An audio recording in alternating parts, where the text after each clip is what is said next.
What was the dumbest thing someone said while being 100% serious? So I started rock climbing about 6 months ago because my therapist was like, you need a hobby that isn't just scrolling TikTok until 3 a.m. And honestly, she was right. Anyway, I've been going to this indoor climbing gym pretty regularly, and I'm still very much a beginner, but I'm getting better. Last week I'm there doing my thing, and this guy, let's call him Marcus, who I've seen around a few times, comes over while I'm chalking up my hands. He starts making small talk, which, whatever, I'm not super social at the gym, but he seemed nice enough. Marcus asks if I'm new to climbing, and I tell him yeah, about 6 months in. He nods all knowingly and goes, I've been climbing for 3 years, I could give you some pointers if you want. I wasn't really looking for help, but I figured why not? Maybe I could learn something. So we're climbing side by side on these beginner routes, and he's talking the entire time about how he's basically a semi-pro, and how he almost made it onto this competitive team, but had to turn it down because of his incredibly demanding schedule. Red flags were starting to pop up, but I was trying to be nice. Then we take a water break, and he asks where I'm from originally. I tell him I grew up in Minnesota, but moved here for college and stayed. And he gets this super excited look on his face and goes, oh my god, I love Minnesota. The beaches there are amazing. I literally just stared at him. For those who don't know, Minnesota is landlocked. Like, completely. We have lakes, sure, but we're not exactly known for our beaches. So I figured maybe he was confused and meant Michigan or something. I gently correct him like,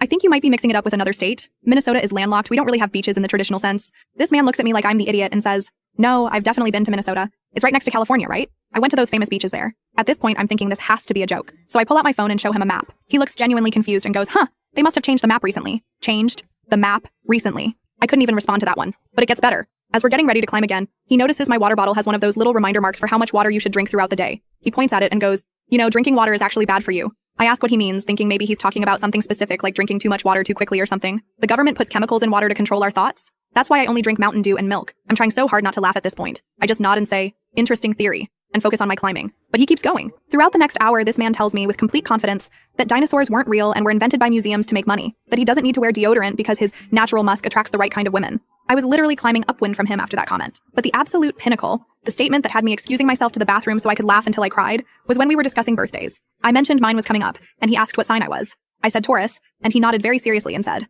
I'm a Gemini, which means I'm basically two people. That's why sometimes I wake up and don't recognize myself in the mirror. It's my other personality taking over. My doctor says it's just morning grogginess, but he doesn't understand astrology like I do. I literally had to bite my tongue to keep from losing it. When I was leaving, he asked for my number. When I politely declined, he looked genuinely confused and said, but I just taught you so much about the world? Yes. Yes, you did, Marcus. You taught me that some people can function in society while believing the map of the United States was recently redesigned and that the moon has an on-off switch.